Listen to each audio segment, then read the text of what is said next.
Cikgu Chef Tutorial. Jangan lupa like, comment, share, and subscribe channel ini. Let's go to the tutorial. Dan jangan lupa tekan butang notification. Bye. Oke, bertemu lagi dalam channel Cikgu Chef Tutorial. Kali ini kita akan membincangkan bab 2, pasaran barang dan harga. 2.6, keanjalan penawaran. Dalam perbincangan ini, terdapat 4 bahagian yang dibincangkan, yaitu yang pertama adalah konsep keanjalan penawaran, yang kedua adalah rumus keanjalan penawaran, yang ketiga, penghitungan keanjalan penawaran, dan yang keempat adalah darjah keanjalan penawaran. Kita akan lihat bahagian yang pertama, yaitu konsep keanjalan penawaran. Keanjalan penawaran merupakan ukuran darjah tindak balas peratus perubahan kuantiti ditawar sesuatu barang, kesan perubahan harga barang tersebut. Jadi ini menunjukkan dia adalah ukuran berapa banyak atau sejauh mana kuantiti ditawar akan bertindak balas sekiranya harga barangan tersebut mengalami perubahan. Dan melalui konsep, kita boleh cipta ataupun bentukkan rumus keanjalan penawaran. Rumus keanjalan penawaran adalah peratus perubahan kuantiti ditawar dibahagi peratus perubahan harga. Sekarang kita akan bincangkan rumus keanjalan penawaran. Jadi kalau kita lihat di sana, rumus keanjalan penawaran yang lengkap adalah seperti ini. Lihat di sana, keanjalan penawaran bersamaan dengan peratus perubahan kuantiti ditawar bahagi peratus perubahan harga. Ini adalah rumus keanjalan penawaran yang lengkap. Bagaimanapun, untuk memudahkan pengiraan, kita akan ringkaskan rumus lengkap ini menjadi simbol. Kita boleh lihat di sebelah kanan yang bahagian berwarna hijau. IS sama dengan peratus perubahan kuantiti bahagi peratus perubahan harga P, Q, dan P. Untuk menghitung peratus perubahan kuantiti dan peratus perubahan harga, maka kita akan bentukkan rumus peringkat ketiga. Di sebelah kiri bagian bawah kita lihat IS sama dengan Q1 tolak Q0 bahagi Q0 darab 100. Ini adalah untuk menghitung peratus perubahan kuantiti, dan seterusnya dibahagi dengan P1 tolak P0 bahagi P0 darab 100. Ini untuk menghitung peratus perubahan harga. Dan untuk memudahkan pengiraan, rumus ini akan disusun semula menjadi lebih ringkas seperti berikut. IS sama dengan Q1 tolak Q0 bahagi Q0 darab P0 bahagi P1 tolak P0. Dan selalunya dalam pengiraan kita akan menggunakan rumus yang telah disusun semula seperti berikut, yaitu IS sama dengan Q1 tolak Q0 bahagi P1 tolak P0 darab P0 bahagi Q0. Sebenarnya rumus kelima dengan keempat ini adalah sama, cuma hanya disusun semula kedudukan Q0 dengan P1 tolak P0. Jadi sekarang kita akan lihat apa yang dimaksudkan dengan IS. IS adalah keanjalan penawaran, manakala Q0 adalah kuantiti ditawar asal, Q1 adalah kuantiti ditawar baharu, P0 adalah harga asal, dan P1 adalah harga baharu. Sekarang kita akan lihat contoh pengiraan. Lihat jadwal. Ini adalah jadwal bagi penawaran. Terdapat 2 kolom, yaitu harga dan kuantiti ditawar. Di bawah harga, harganya adalah 2 dan 4. Manakala di bawah kuantiti ditawar adalah 8 dan 10. Soalannya, hitungkan keanjalan penawaran apabila harga meningkat dari RM2 kepada RM4. B. Nyatakan darjah keanjalan barang tersebut. Dan kalau kita lihat, ini adalah rumus yang lengkap. Kita tidak perlu bincangkan satu persatu sebab kita sudah bincangkan sebelum ini. Jadi kita terus kepada penyelesaian. Tapi sebelum itu, jangan lupa bagi setiap pengiraan kita perlu menulis rumus yang lengkap, yaitu bagi soalan ini rumus lengkap adalah keanjalan penawaran bersamaan dengan peratus perubahan kuantiti ditawar dibahagi dengan peratus perubahan harga. Bagaimanapun untuk pengiraan ini, cikgu hanya tulis rumus pengiraan untuk memudahkan pengiraan kita. Oke, IS sama dengan Q1 tolak Q0 bahagi P1 tolak P0. Darab dengan P0 bahagi Q0. Oke, tapi sebelum kita mengira, kita akan kenal pasti dahulu dalam jadwal mana satu P0, mana satu P1, begitu juga yang mana satu Q0 dan yang mana satu Q1. Oke, kita lihat jadwal. P0 adalah 2, yaitu RM2. P1 adalah 4, yaitu RM4, yang menunjukkan harga meningkat daripada 2 kepada 4, dan Q0 adalah 8, manakala Q1 adalah 10. Sekarang kita akan teruskan pengiraan.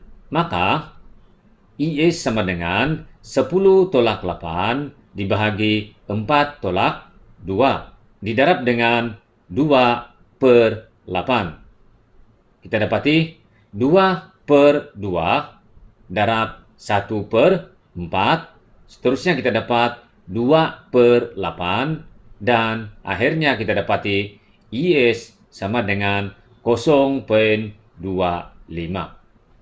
Maka nilai pekali keanjalan penawaran adalah 0,25.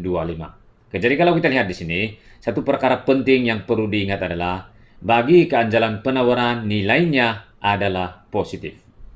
Nilainya adalah positif. Dan sekiranya dalam penghitungan kita dapati nilainya negatif, bermakna ada kesilapan dalam pengiraan. Berkemungkinan besar terbalik Q1 dan Q0. Ini yang selalu berlaku. Kadang-kadang pelajar terbalik kedudukan Q1 dan Q0 atau juga P1 dan P0. Oke, kita jawab bagian B, darjah keanjalan.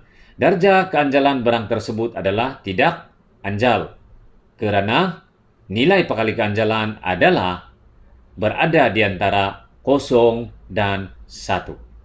Oke, untuk memudahkan perbincangan kepada darjah-darjah keanjalan, maka sekarang kita akan bincangkan 5 darjah keanjalan, yaitu tidak anjal sempurna, tidak anjal, anjal 1, anjal, dan anjal sempurna. Oke, bagaimanapun, untuk memudahkan perbincangan, kita akan bincang dahulu tidak anjal, anjal 1, dan anjal. Manakala selepas itu barulah kita akan bincangkan tidak anjal sempurna dan anjal sempurna. Oke, sekarang kita akan lihat dahulu, yaitu yang pertama, tidak anjal. Oke, sesuatu keluk penawaran dikatakan tidak anjal sekiranya peratus perubahan kuantiti ditawar barang tersebut lebih kecil daripada peratus perubahan harga barang tersebut. Kita boleh lihat keluk di sebelah. Kita lihat paksi kuantiti dan paksi harga. Perubahan Q lebih kecil berbanding dengan perubahan P. Lihat paksi harga, perubahan P itu adalah lebih besar. Oke. Dan kalau kita lihat penerangan, sebagai contohnya, jika harga meningkat sebanyak 10%, kuantiti ditawar akan meningkat kurang daripada 10%. Mungkin 5%, mungkin 3%, atau mungkin 7%. Oke.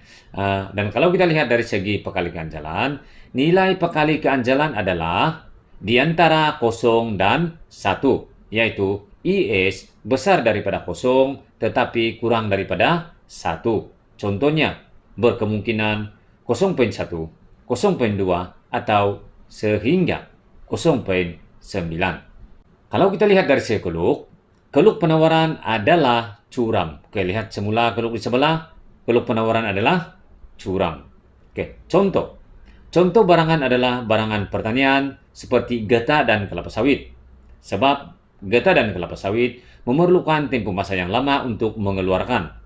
Sebab itu, walaupun harga meningkat dengan banyak, maka kuantiti ditawar tidak dapat ditambah dengan banyak. Oke, sekarang kita akan lihat darjah keanjalan seterusnya, yaitu anjal 1. Sesuatu keluk penawaran dikatakan anjal 1 sekiranya peratus perubahan kuantiti ditawar barang tersebut adalah sama. Oke, adalah sama dengan peratus perubahan harga barang tersebut. Lihat keluk. Kalau kita lihat di sana, perubahan Q adalah sama saja dengan perubahan P.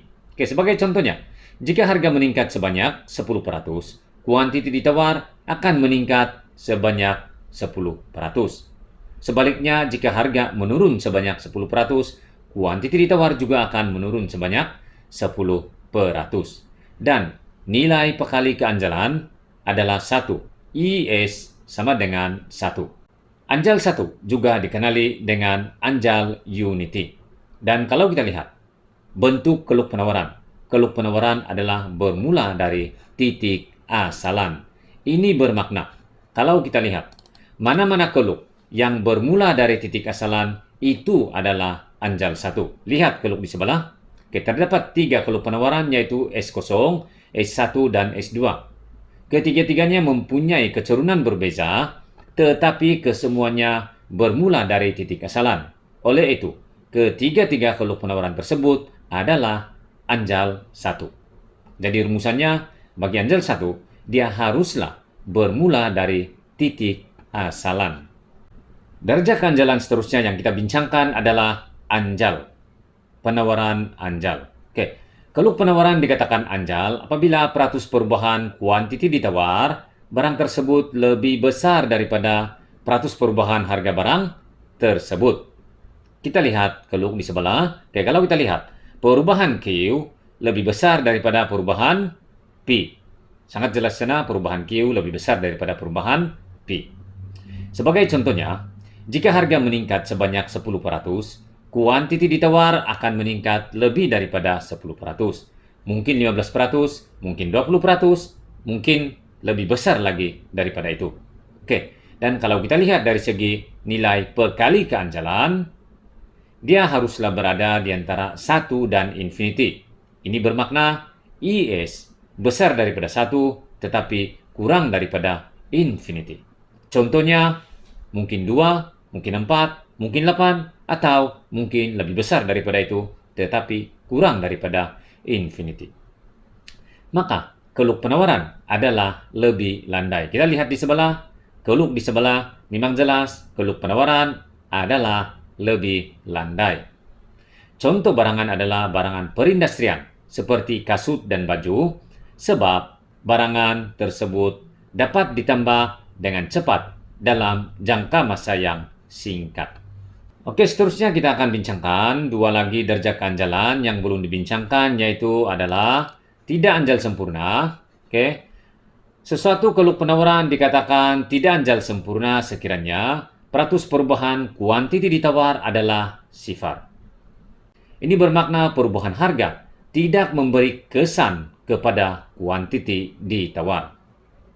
Jadi kalau kita lihat, walaupun harga meningkat atau menurun, kuantiti ditawar barang tersebut adalah tetap. Lihat keluk di sebelah, walaupun harga meningkat daripada P0 kepada P1, tetapi kuantiti ditawar adalah tetap pada Q0. Maka nilai pekali keanjalan adalah sifar atau IS sama dengan 0.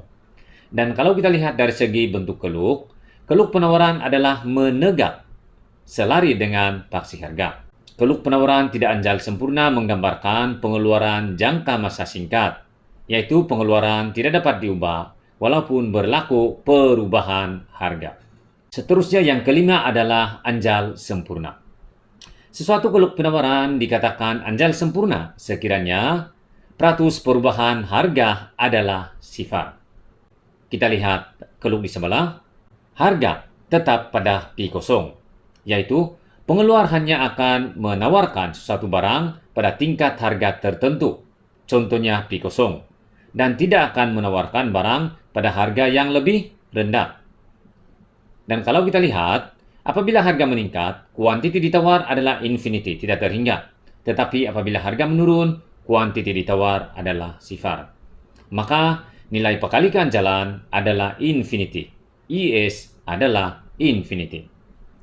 Dan dari segi bentuk keluk penawaran adalah mendatar selari dengan paksi kuantiti.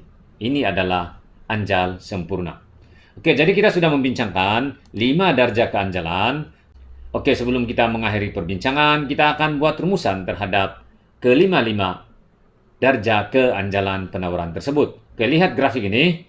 Oke, terdapat 5 peta berwarna biru muda, hijau, ungu, merah, dan biru tua.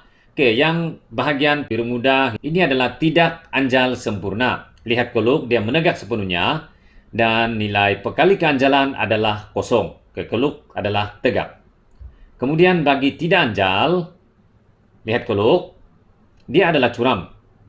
Keluk adalah curam dan pekali keanjalan adalah besar daripada kosong tetapi kurang daripada 1. Oke, jadi dia meningkat. Kalau yang tidak anjal sempurna, pekali keanjalan kosong. Sekarang tidak anjal, pekali keanjalan besar daripada kosong tetapi kurang daripada 1. Kemudian yang ketiga adalah anjal 1. Lihat Keluk. Keluk adalah bermula daripada titik origin dan nilai pekali keanjalan adalah 1. Oke, jadi kita boleh nampak urutan di sana. Tidak anjal sempurna kosong. Tidak anjal adalah besar daripada kosong tetapi kurang daripada 1. Kemudian anjal 1 sudah menjadi 1. Kemudian yang keempat anjal. Kita lihat Keluk dia adalah landai dan nilai pekali keanjalan adalah besar daripada 1 tetapi kurang daripada infinity. Dia sudah semakin besar nilai keanjalan. Dan yang kelima dan terakhir adalah anjal sempurna. Nilai pekali keanjalan adalah yang paling besar yaitu infinity dan bentuk Keluk adalah mendatar. Oke, jadi sekian pertemuan pada kali ini dan kita sudah membincangkan keanjalan permintaan harga, keanjalan permintaan pendapatan, keanjalan permintaan silang, dan yang terakhir adalah keanjalan penawaran. Oke, semoga pelajar-pelajar dapat memahami dan membezakan seterusnya, dapat menghitung setiap jenis keanjalan tersebut. Oke, sekian pertemuan pada kali ini dan bertemu lagi pada tutorial yang akan datang, yaitu dasar kerajaan dan campur tangan kerajaan, yaitu kesan cukai dan kesan subsidi. Sekian dan terima kasih.